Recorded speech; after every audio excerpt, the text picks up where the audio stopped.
Welcome. And for I'm using ARCHOS Oxygen 57, and today I'll show you how to format an SD card on the device. So to get started, you want to navigate into the settings,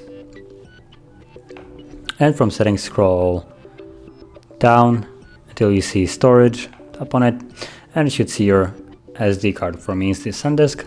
Tap on it. It will take you to the storage itself, from where you can tap on the three dots right here, and then select storage settings, and you will have the option to format right here. Just tap on it.